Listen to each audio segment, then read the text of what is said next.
జయ జయ శంకర హర హర శంకర. ఈరోజు మన పాఠశాలలో శంకర జయంతిని మనం ఉపనిషత్తు పారాయణ చేసి ఈరోజు ముగించుకున్నాం. అసలు శంకరాచార్యుల వారు ఏం చేశారయ్యా అనే విషయానికి వస్తే ఆయన ఎందుకు ఆరాధన చేయాలి, ఇటువంటి విషయాలు అందరికీ సందేహాలు ఉంటాయి. వీటిల్లో శంకరాచార్యుల వారు పాషండ మతాలని ఖండించి వేద వాంగ్మయాన్ని స్థాపన చేశారు. వేదం చెప్పినట్టే పూర్వం అందరూ పాటించేవారు.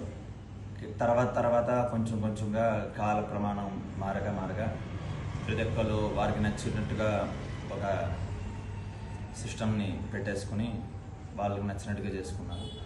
అవే పాషండ మతాలు. వాటన్నిటినీ ఖండించి ఆయన వేదాన్ని మళ్ళీ సంస్థాపన చేశారు. ఈ రోజు అన్న రోజు ప్రతి బ్రాహ్మణుడు కూడా వేదం చదువుతున్నారు, ప్రతి ఒక్కళ్ళు కూడా దైవ మార్గంలోకి వెళ్తున్నారు అంటే ఆయన పెట్టిన భిక్షే మనకి. ఇంకా బయట మిగతా వర్ణాల వాళ్ళకి మంత్రాలు అవన్నీ చదవడానికి వాళ్ళకి అవ్వదు.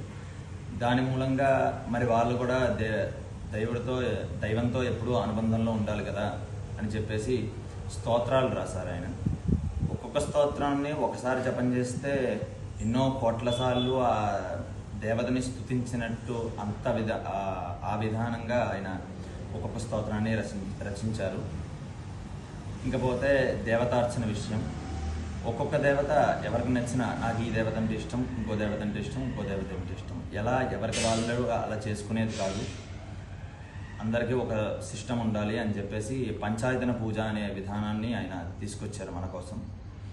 కాబట్టి ఈ రోజున్న రోజు పక్షులు మనుషులు అందరూ కూడా సుభిక్షంగా ఉంటున్నారంటే ఆయన అందించిన ఆ అక్షరసిరే. దాని మూలంగా ఆయనకి ఎప్పుడు మనం రుణపడి ఉండాలని చెప్పేసి కోరుకుంటూ మరీ ఒక్కసారి అందరికీ కూడా శంకర జయంతి శుభాకాంక్షలు పలుకుతూ ఓ బ్రాహ్మణేభ్యః శుభం భవతు అని అన్నారు. లోకా సమస్తా సుఖినో భవంతు.